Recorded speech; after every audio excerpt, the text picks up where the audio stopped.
Ok, ayer terminamos en niveles de intensidad, donde platicábamos que la intensidad de una onda sonora, una onda mecánica, tiene que ver con la energía que lleva.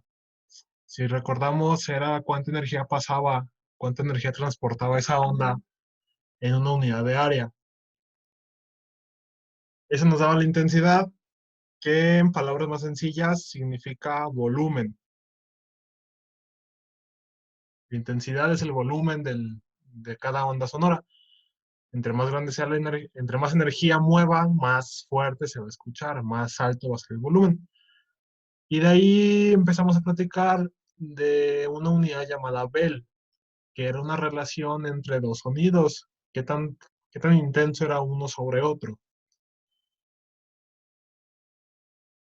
También platicamos que el Bell era muy grande para los sonidos con los que interactuamos comúnmente y se denominó un decibel. Es una décima parte de un Bell. Y este decibel se iba a calcular relacionando o comparando el sonido que estamos estudiando contra el umbral auditivo, que es el sonido más bajo, con la intensidad más baja que puede escuchar el ser humano. Y terminamos con esa tabla que estamos viendo en pantalla. El umbral de audición, como es el más bajo, tiene una intensidad de 0 decibeles y de ahí vamos aumentando. Susurros, murmullos, 10, 20 decibeles.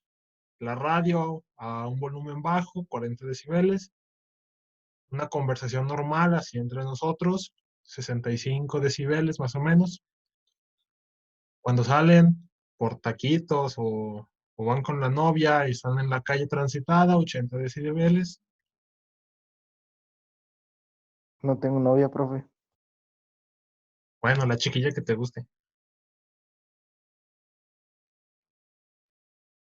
Un transporte subterráneo, el metro, 100 decibeles. El umbral de dolor, que es la intensidad máxima que puede soportar el oído humano sin sentir dolor todavía. A partir de este punto, cualquier sonido más fuerte ya genera una molestia en el oído, ya duele. Por eso se llama umbral de dolor.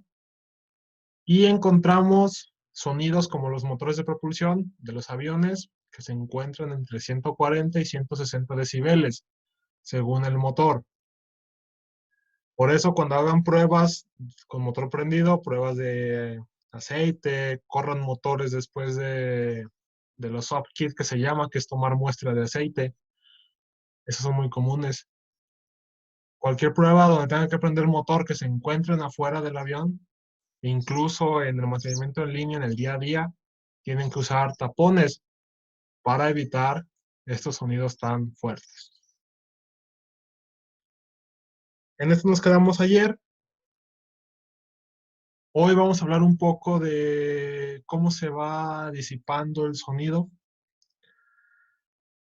Ustedes saben que cuando un sonido sale de una fuente, por ejemplo una bocina, entre más lejos estemos de esa fuente, el sonido va a perder ¿cómo se llama? Esa energía.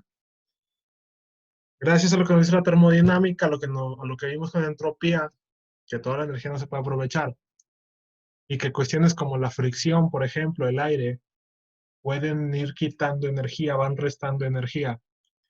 Con el sonido es lo mismo. El sonido cuando se mueve por el aire va perdiendo energía porque la va gastando, por así decirlo. La va gastando y entonces va a llegar un punto donde ese sonido ya no tenga esa energía, ya no tenga la intensidad necesaria y ustedes ya no lo escuchen.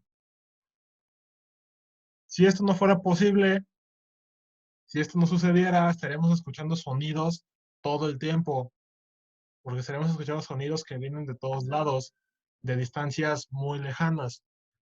Estaremos escuchando lo que pasa en Irapuato, por ejemplo, porque el sonido no perdería energía. Pero como eso no sucede y pierde energía conforme va avanzando, no escuchamos a veces lo que pasa incluso a 2 calles.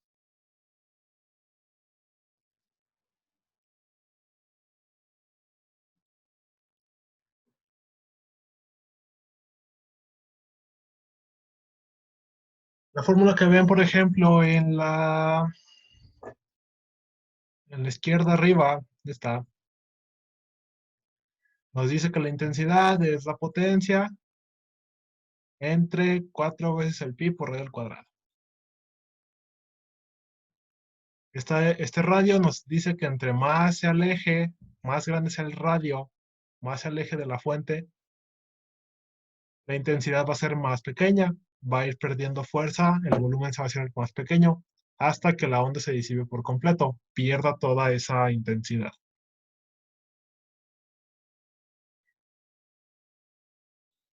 Y la fórmula que ven abajo nada más nos dice que pueden relacionar ustedes la intensidad y la distancia entre ¿cómo se llama? Dos sonidos, entre dos puntos. Si está Isaac aquí en el punto A, por ejemplo, y Roger acá en el punto B, Isaac va a escuchar más fuerte el sonido, con un volumen más grande, porque está más cercano a la fuente, la intensidad es más grande. Roger lo va a escuchar más bajito, porque el sonido tuvo que recorrer más distancia y perdió más intensidad. Es únicamente lo que nos dicen estas dos fórmulas. Entre más alejados estén ustedes de una fuente de sonido, más bajito lo van a escuchar. Se va a perder energía en el camino. Es todo. Profe, Eu. ¿y cuando rebota el sonido también pierde? O sea, también pierde intensidad. Y aquí es donde entra el principio de superposición que vimos clases pasadas. Si las ondas, si cuando rebota, al encontrarse con otra onda, entran en fase, el sonido puede aumentar o mantenerse. Si entran en desfase, se pueden hasta anular. Va. Se pueden apagar, digamos. Pero sí, conforme vaya avanzando la onda, aunque rebote, va perdiendo energía. Se va haciendo más bajito. Si encuentra otra onda y entra en fase, se van a sumar y vas a escuchar un sonido más fuerte o incluso igual, porque una de esas ondas ya venía con menor fuerza. Entonces, como que se complementan. Si no, eh, ¿cómo se llama? Si entran en desfase, se van a anular, porque la superposición va a hacer que se resten. El eco generalmente, cuando tú lo escuchas más fuerte, es justamente por eso. Entran en fase las ondas y el sonido se mantiene o incluso ¿cómo se llama? Se eleva.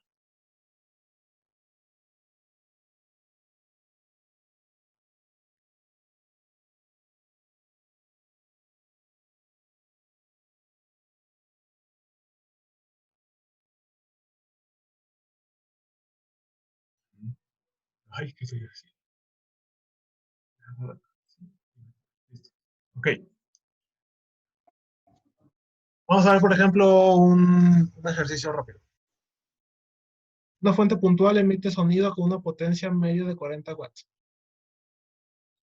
¿Cuál es la intensidad a una distancia R1 de 3.5 metros? ¿Cuál es la distancia a una distancia R2 de 2.5 metros?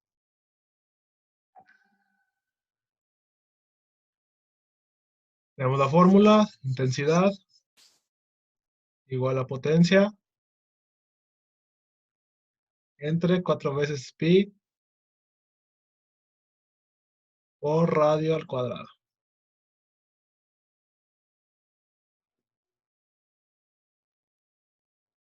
Potencia son 40 watts.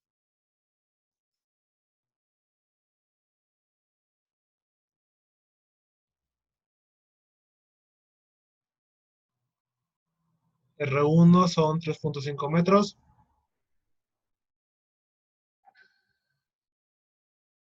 Y R2 es de 5 metros. Ay,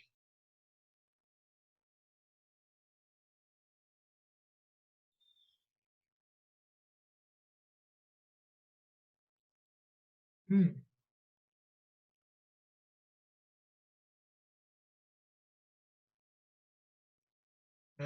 5 metros.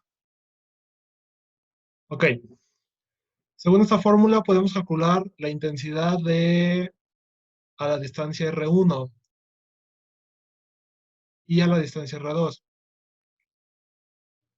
Podemos usar cualquiera, la potencia no va a cambiar porque es la potencia de la fuente, 40 watts. Y solamente metemos en R una distancia o la otra. La intensidad en el punto 1 va a ser entonces los 40 watts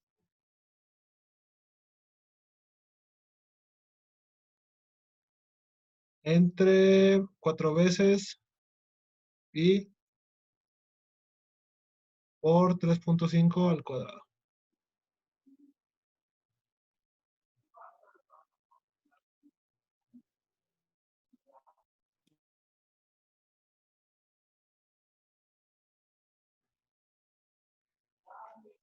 $153.93. Todo. Ah, no es cierto, espérate, no es cierto. No puede. Mi calculadora. 0.2598. 0.2598, a ver.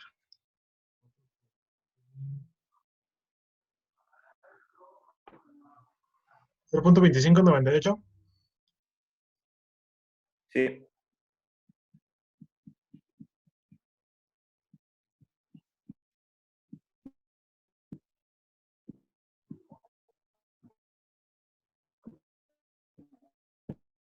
Watts sobre metro cuadrado.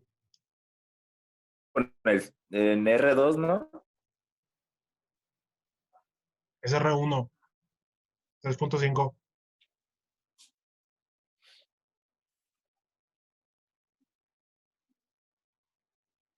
Si se fija la intensidad a esta distancia es menor que ¿cómo se llama? Que el umbral de dolor. El umbral de dolor ayer lo vimos que la intensidad era de Esa es de 1 watt sobre metro cuadrado. Entonces este es más pequeño, no llegamos al umbral de dolor, entonces es un sonido que podemos aguantar todavía.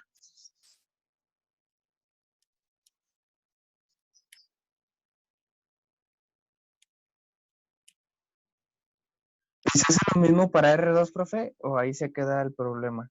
No, se hace lo mismo para R2. ¿Cuál será la intensidad Dos a una distancia de 5 metros? preguntas. La Intensidad otra es 0.127. Muchos números más, pero ya. otro pi 5 metros al cuadrado. 0.127. Dos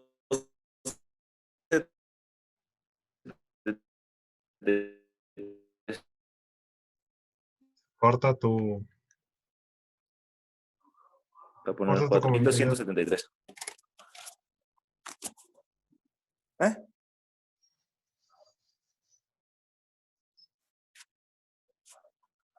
0.127, 32, 39, chalala.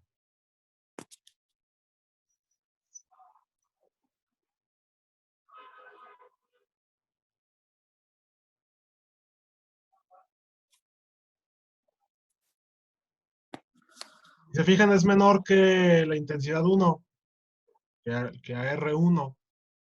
Entonces el sonido a 5 metros se está haciendo cada vez más bajo, su volumen se hace más bajo. Y así, entre más nos alejemos de la fuente, va a ir perdiendo intensidad, va a ir perdiendo energía y su volumen va a ir bajando hasta que ya no escuchemos nada. Se va a disipar, se va a perder, se va a quedar sin energía.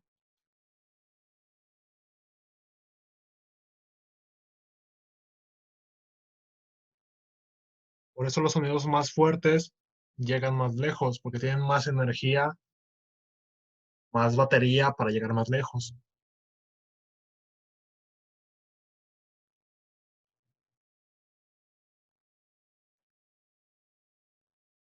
¿Dudas de ese problema? No, profe. Esta vez me salió Profe, la primera. Eso. ¿en el examen no van a venir estos o sí? No. No, esto ya es acústica, esto ya es para el segundo parcial. Ok.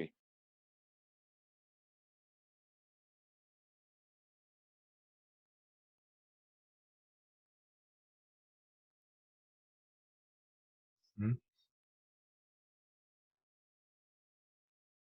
No es como PowerPoint que se borra solito. Bueno, ya vimos lo que es intensidad. Justamente todo lo que hemos visto la clase de ayer, este rato de la clase de hoy. Pero también mencionamos otras dos características del sonido, la calidad y el tono.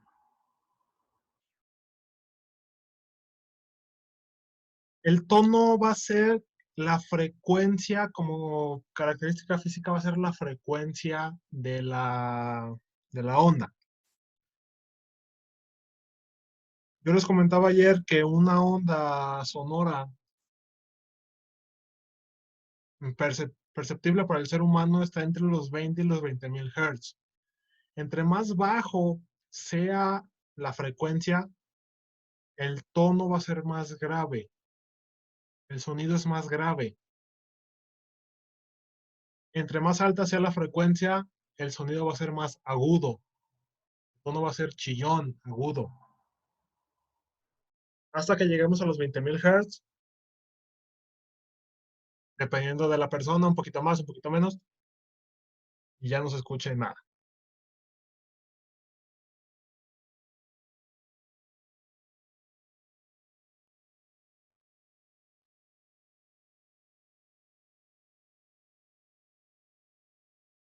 Aquí no vamos, aquí el volumen no tiene nada que ver.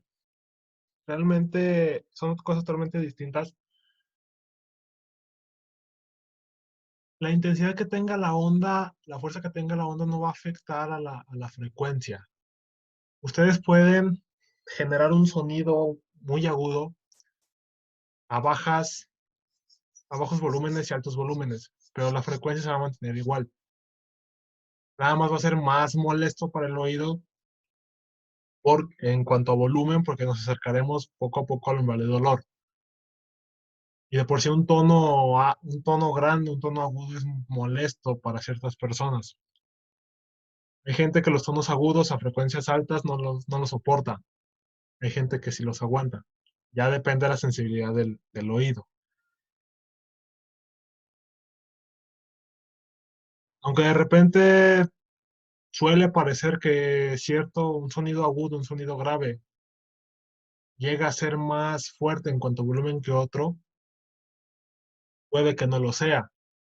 Pueden tener exactamente la misma intensidad, pero por el tono nos puede dar ese fenómeno, ese efecto, que sea más fuerte, con un volumen más grande, cuando en realidad no es cierto. Son cosas totalmente distintas.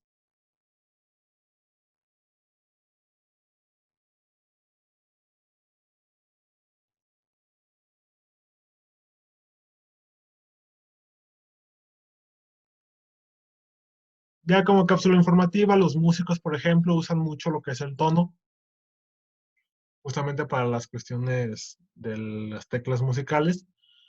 Las notas que ustedes conocen, do, re, mi, fa, sol, todas esas, cada una tiene un tono, una frecuencia. Si ustedes tienen un teclado y empiezan de izquierda a derecha, van a notar que se va a volver de más grave a más agudo. Entre más a la izquierda esté la tecla, toquen una tecla entre más a la derecha, perdón, sea, más aguda va a ser.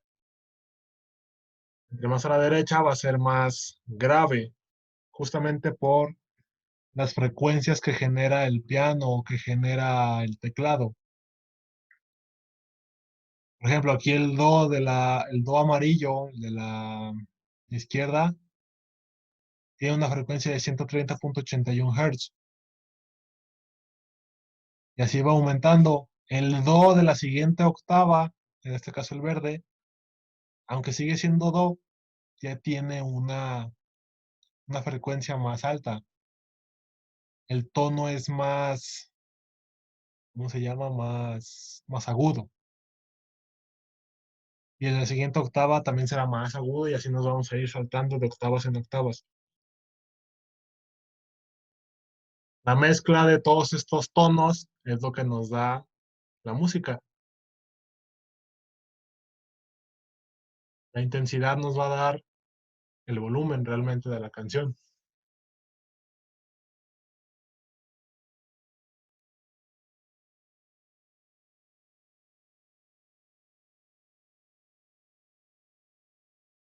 De igual forma para la guitarra, por ejemplo, no sé si han visto videos de cámara lenta en la guitarra que al momento que el tipo pasa la mano por las cuerdas, estas empiezan a vibrar, se ve la onda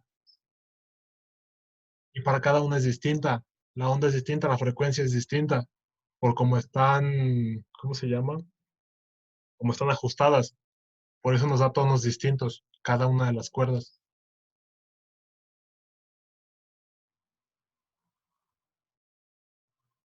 Y es justamente esto, frecuencias distintas, tonos distintos. Las 7 notas musicales.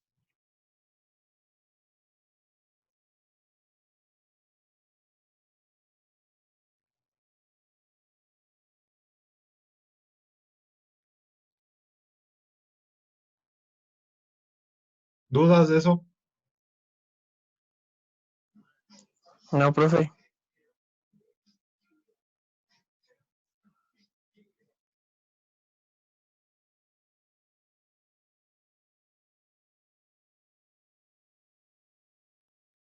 La última característica es la calidad. También la pueden encontrar como timbre. Esto ya va a depender justamente del instrumento, de la fuente, del medio por donde se mueva o se genere el sonido.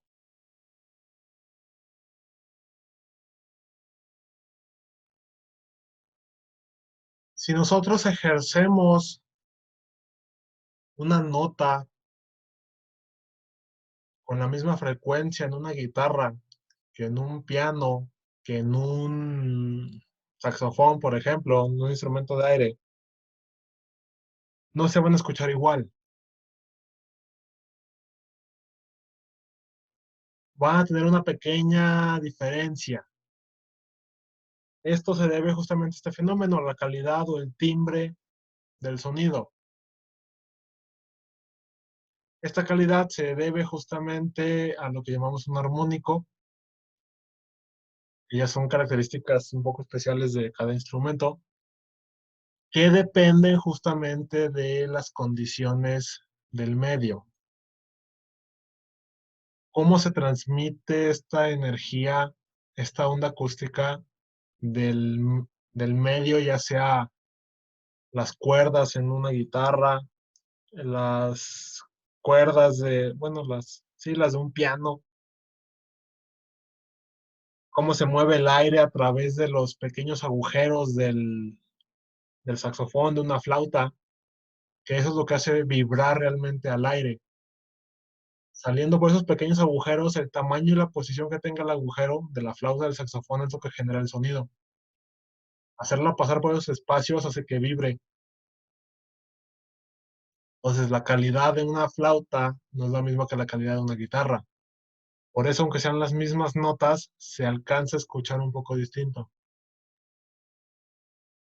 Por eso podemos diferenciar una guitarra de una flauta, de un saxofón, de un piano,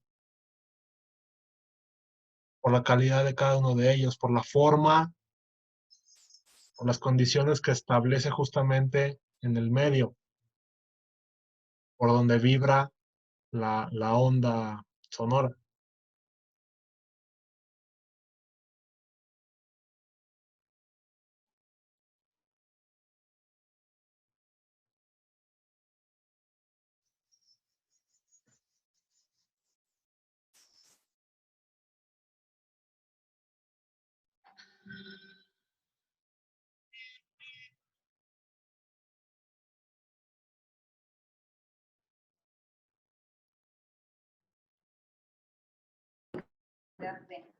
Buenos días. ¿Queda claro este punto? Sí, profe.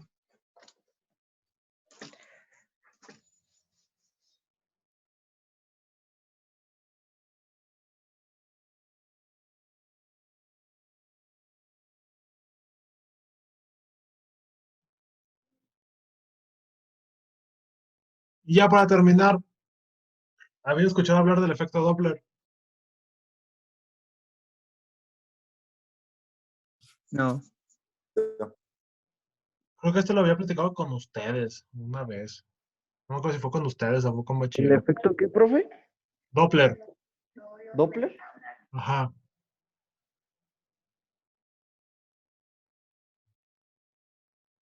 Es como cuando se va alejando el sonido, ¿no? Y va cambiando. Exactamente. Ustedes cuando escuchan una ambulancia, cuando viene hacia ustedes, escuchan un sonido, tiene un tono.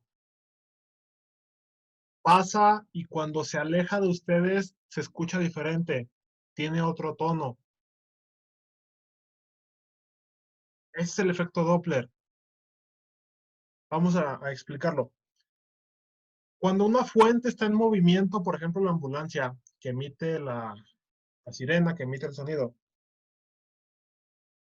la ambulancia en movimiento, el sonido se va a estar moviendo, la fuente se va a estar moviendo. De igual forma, ustedes, si hay una bocina así a medio patio, por ejemplo, y ustedes se mueven, ustedes se acercan a la bocina y luego se alejan, el tono con el que van a escuchar el sonido va a ser distinto. El tono va a ir cambiando.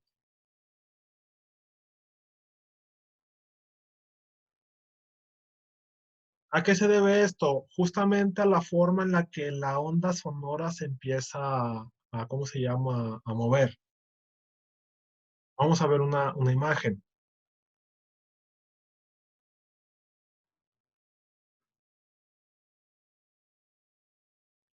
Imaginen la fuente.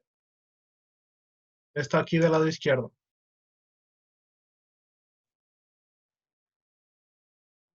El sonido sale en todas direcciones, generando estos como pequeños círculos, estas ondas,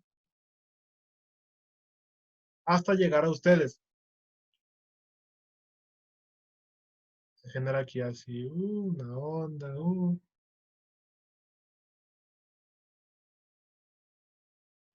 La distancia entre círculo y círculo que ven en la imagen va a ser la longitud de onda. Cada círculo es una onda. Entonces, la distancia que hay entre cada círculo es la longitud de onda. Y llega a ustedes y lo escuchan. Si yo muevo la fuente que empiece a moverse, yo le meto cierta velocidad, como en el caso de la derecha.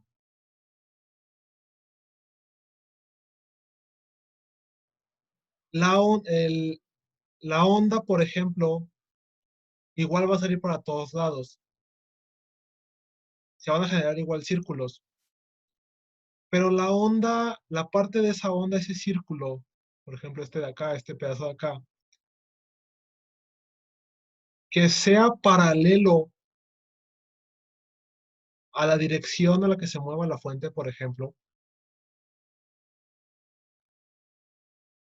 Por ejemplo, esta parte, más bien, bueno, no paralelo, sino perpendicular. Esta parte de aquí, digamos que la fuente lo va a empezar a alcanzar. Este círculo azul que es la fuente va a empezar a alcanzar a la primera onda. Va a empezar a alcanzar a la segunda, tercera, cuarta onda. Se va a acercar más o menos como a las ondas.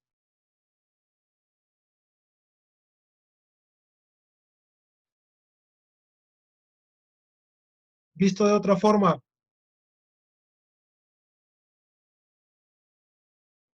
la fuente se empieza a mover y emite el primer círculo, la primera onda de sonido. Esta va a ir creciendo con el tiempo. Emite la segunda onda. Entonces, como la fuente ya se acercó a la primera onda que emitió, está más cerca porque está corriendo atrás de ella, por así decirlo. Emite la segunda. La distancia que existe entre estas dos ondas, la frecuencia, la longitud de onda, va a ser más pequeña que si estuviera quieta. Digamos que la fuente está corriendo persiguiendo la primera onda y le avienta la segunda onda sonora. Entonces la distancia va a ser más pequeña. Del otro lado, de este lado, del lado contrario del movimiento, las ondas se van a empezar a alejar cada vez más una de la otra. Aquí la longitud va a ser más grande. La frecuencia va a ser más grande. No es cierto, más pequeña, porque la longitud es más grande. Adelante, el espacio entre onda y onda se hace cada vez más pequeño. La longitud se hace más pequeña, la frecuencia se hace más grande. Entonces, a frecuencias más grandes, el sonido es más agudo. A frecuencias más pequeñas, como acá atrás, el sonido se vuelve más grave. Cuando la ambulancia se acerca a ustedes, las ondas de sonido que va emitiendo, el espacio entre ellas se está volviendo cada vez más pequeño. Por eso lo escuchan agudo. En cuanto la ambulancia pasa y se va, las ondas sonoras que va dejando, el espacio entre ellas va siendo cada vez más grande. Por eso se escucha más grave. Si ustedes cuando van manejando quieren saber si la ambulancia viene o se va, fíjense en el sonido. Pónganle atención. Si es grave es porque se está alejando. Si es agudo es porque se está acercando.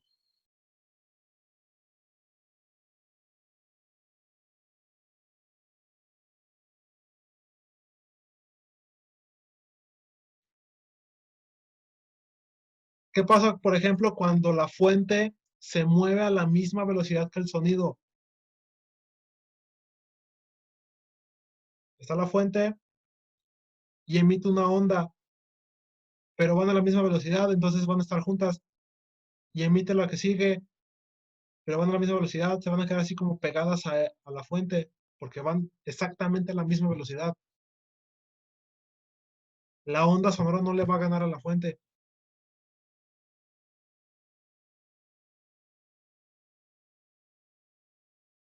Cuando la fuente vaya más rápido que el sonido, que se genere, por ejemplo, la onda, pero la fuente ya está acá, la fuente está adelante porque va más rápida que el sonido que está emitiendo.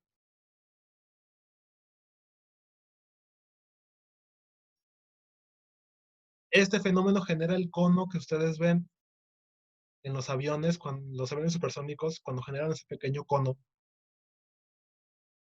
porque la fuente rompió lo que llamamos la barrera del sonido. Alcanzó al sonido y lo superó en velocidad. Ya lo dejó atrás. Digamos que está viajando más rápido que el sonido que está emitiendo. Se genera ese pequeño cono que ven así en las imágenes, en las fotos, en los videos, porque está comprimiendo el aire justamente por este fenómeno. Todo ese sonido, todo aquí apachurrado, viajando junto con la fuente, comprime el aire, genera esa nube y el avión puede superar la barrera del sonido, lo que es una onda de choque. Se escucha como una pequeña explosión, un tronido muy fuerte. Es como si el avión, el objeto rompiera el sonido, porque lo supera en velocidad. Ese es el efecto Doppler, que la fuente se empieza a mover y las ondas de sonido adelante o atrás de ella, la longitud de onda se cambie, generando tonos más grandes, tonos más graves o tonos más agudos. ¿Sí me doy a entender? Sí, profe. Sí, profe.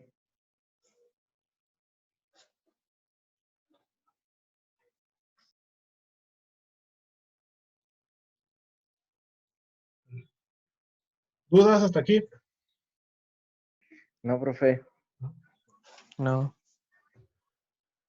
Aquí terminaríamos acústica faltaría la parte de óptica para cerrar el segundo parcial.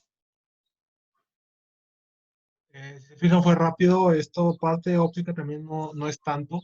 Digamos que nos falta la mitad del segundo parcial, ya para terminarlo, lo que es la parte de óptica. Si no hay dudas, no hay preguntas, es todo por la clase de hoy.